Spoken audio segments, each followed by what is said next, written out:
నమస్తే viewers, welcome to Tollywood poster. Junior NTR, Hrithik Roshan కాంబోలో భారీ అంచనాలతో విడుదలైన వాటు ఆశించిన స్థాయిలో ఆకట్టుకోలేకపోతుంది. సినిమా కథ, కథనం, గ్రాఫిక్స్, పలు యాక్షన్ సీక్వెన్స్లు అభిమానులను పూర్తిగా నిరాశపరుస్తున్నాయి. అయితే ప్రజెంట్ వస్తున్న కలెక్షన్లు ఈ సినిమాకు సరిపోతాయా, గట్టెక్కుతుందా అనేది ఇప్పుడు చూద్దాం.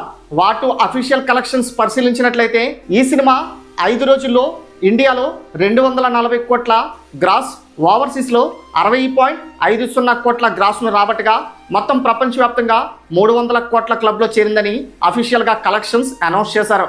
ఇండియాలో వాటు కలెక్షన్లు వీకెండ్ తర్వాత తగ్గాయి.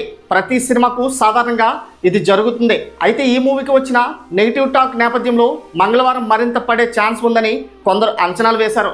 అయితే వాటిని తలకిందులు చేస్తూ స్టడీగా కలెక్షన్స్ రాబట్టింది.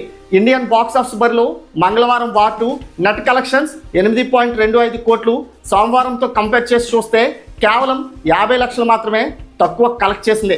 ఇదేమంతా డ్రాప్ కాదు. ఇక మొత్తం 7 రోజుల కలెక్షన్స్ చూసినట్లయితే మొత్తం ప్రపంచవ్యాప్తంగా ఈ సినిమా 340 కోట్ల గ్రాస్ వసూళ్లతో ఓ మోస్తరు కలెక్షన్స్ బాక్స్ ఆఫీస్ వద్ద రన్ కొనసాగిస్తుంది. అలాగే వాటు సినిమా బ్రేక్ ఈవెన్ అవ్వాలంటే ఇంకా 340 కోట్ల గ్రాస్ వసూలు చేయాల్సి ఉంది.